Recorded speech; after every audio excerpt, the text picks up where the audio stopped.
안녕하세요, 청취자 여러분. 요즘 학교 현장에서 그 현장 체험 학습이나 수학 여행 이런 게 눈에 띄게 줄고 있다는 얘기 들어보셨죠? 네, 뉴스에서도 종종 나오고 주변에서도 그런 얘기들 많이 하더라고요. 그래서 오늘은 이 현상에 대해서 좀 아주 독특한 시각을 제시하는 자료가 있어서요. 정북 2013이라는 유튜브 채널인데 거기 수학여행 가지 않는 학교들이라는 영상이 있거든요. 아, 그 채널요?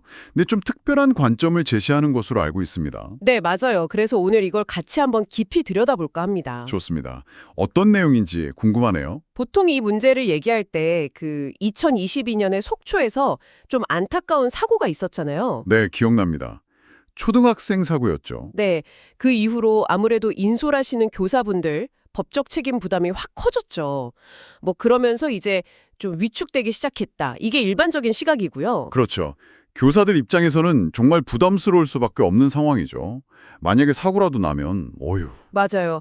근데 또 반대로 학부모님들 입장에서는 아니 애들한테 이게 얼마나 소중한 경험인데 이런 기회를 그냥 없애버리냐. 네, 혹은 뭐 학교가 너무 책임 회피하는 거 아니냐 뭐 이런 비판도 있고요. 그렇죠. 그런 시각도 있다는 걸 이 자료 초반에도 잠깐 언급은 해요. 네, 그 배경 설명은 필요한 부분이니까요. 근데요, 이 영상의 진짜 핵심 주장은 좀 다릅니다. 어떻게 보면 상당히 좀 파격적일 수도 있는데 파격적이요? 어떤 내용인데요? 이런 단체 수학여행이라는 형식 자체가 그냥 이제는 시대에 안 맞는다. 효용이 다했다는 거예요. 아, 그러니까 책임 문제 이전에 그냥 그 활동 자체가 이제는 별로다. 네, 바로 그겁니다. 허허, 흥미로운 관점이네요.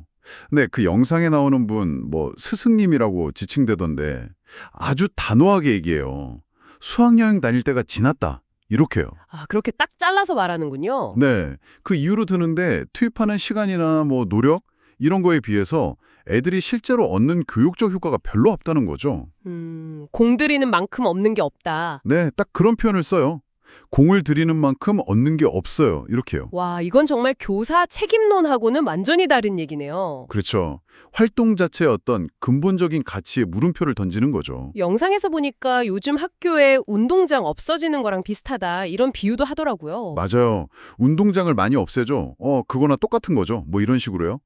시대 변화에 따른 자연스러운 현상이다. 이런 뉘앙스 같아요. 심지어 이런 여행이 학생들한테 좋다기보다는 그 관련 업체들, 뭐 숙박이나 식당 이런데요. 네네. 그런데 매상 올려줄 일 아니냐, 뭐 이런 꽤 날카로운 지적까지 하던데요. 네, 그런 부분도 있었죠.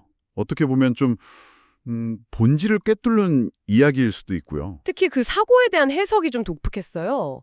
보통 사고 나면 안전 강화해야겠다 이렇게 가잖아요. 네, 그리 일반적인 반응이죠. 재발 방지 대책 세우고. 근데 이 영상에서는요. 그런 활동 중에 사고가 난다는 것 자체가 이제 이 활동은 그만해야 할 때가 됐다는 신호라는 거예요. 신호요? 네, 사고 난다는 소리는 하지 말아야 될 때가 된 걸 하고 있다. 바로 이렇게 말하거든요. 그러니까 사고 예방에 초점을 맞추는 게 아니라 활동 자체를 계속 해야 되나 말아야 되나 이 질문을 던지는 거네요. 정확합니다. 활동 자체의 어떤 시대적 필요성? 이걸 근본적으로 달리 생각해 보라는 거죠. 위험관리 차원을 넘어서는 거예요. 와, 그렇다면 뭐 단순히 안전 규정 좀 더 만들고 뭐 인원수 제한하고 이런 걸로는 해결이 안 된다는 얘기네요. 근본적인 변화를 요구하는 거군요. 네, 그런 셈이죠. 영상에서도 이런 방식을 구식 방법이라고 딱 규정해요. 구식 방법. 네, 이런 구식 방법은 이제 좀 정리를 해야 한다. 이렇게 강조하고요. 대신에 대신에요. 새로운 방법으로 우리 아이들을 재밌고 아주 즐겁게 이끌어가는 그런 것들을 자꾸 만들어 가야 되는 거죠. 라고 제안해요. 뭔가 좀 더 창의적이고 지금 시대 아이들한테 맞는 활동을 찾아야 한다는 거죠. 새로운 방법이라 구체적으로 어떤 걸 말하는지는 안 나왔나요? 자세한 대안까지 제시하진 않았지만 접근 방식에 대해서는 좀 언급을 해요. 모든 학교에 이걸 한 번에 다 적용하기는 어려우니까. 네, 현실적으로 그렇죠. 그러니까 어떤 학교부터 자율성을 줘가지고 정리할 건 정리하고 이런 식으로 좀 점진적으로 변화를 만들어 가자. 뭐 이런 식의 제안을 하더라고요. 아, 자율성을 부여해서 점진적으로. 네, 그건 좀 현실적인 접근일 수 있겠네요. 네, 뭐 그런 맥락으로 이해할 수 있을 것 같아요. 자, 그럼 이 모든 이야기들이 당신에게는 어떻게 다가오시나요? 오늘 우리가 살펴본 이 자료는요, 처음에 얘기했던 교사 책임 문제 뭐 이런 표면적인 이유와는 좀 다른 차원에서 네, 다른 차원이죠. 우리가 너무 오랫동안 당연하게 그냥 해왔던 그 단체 수학여행이라는 형식 있잖아요. 이게 과연 지금도 의미가 있는 건가? 어쩌면 좀 시대에 뒤떨어진 건 아닌가? 이런 근본적인 질문을 던지고 있는 거죠. 맞습니다. 그러니까 수학여행이 줄어드는 현상을 단순히 위험하니까 피하자거나 책임지기 싫으니까 안 한다. 이런 걸로만 볼 게 아니라는 거죠. 네네. 그보다는 교육 활동으로서 이게 정말 지금도 유효한가? 그 효용성의 관점에서 다시 한번 따져봐야 한다. 뭐 이런 주장인 셈이에요. 효용성의 문제? 네, 이게 앞으로 학교 밖에서 이루어지는 경험학습, 이게 어떤 식으로 좀 진화해야 할지에 대한 중요한 논의를 던져주는 것 같아요. 그렇죠. 이 자료의 주장에 뭐 동의하시든 안 하시든 간에요. 한 번쯤 생각해 볼 지점을 던져주는 건 분명한 것 같습니다. 네, 그렇습니다. 마지막으로 이런 질문을 한번 던져볼 수 있겠네요.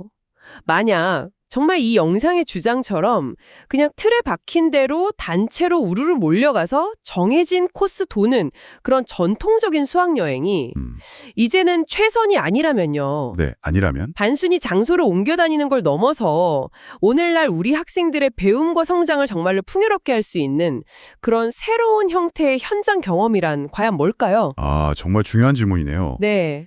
한번 다 같이 곱씹어 볼 만한 질문인 것 같습니다.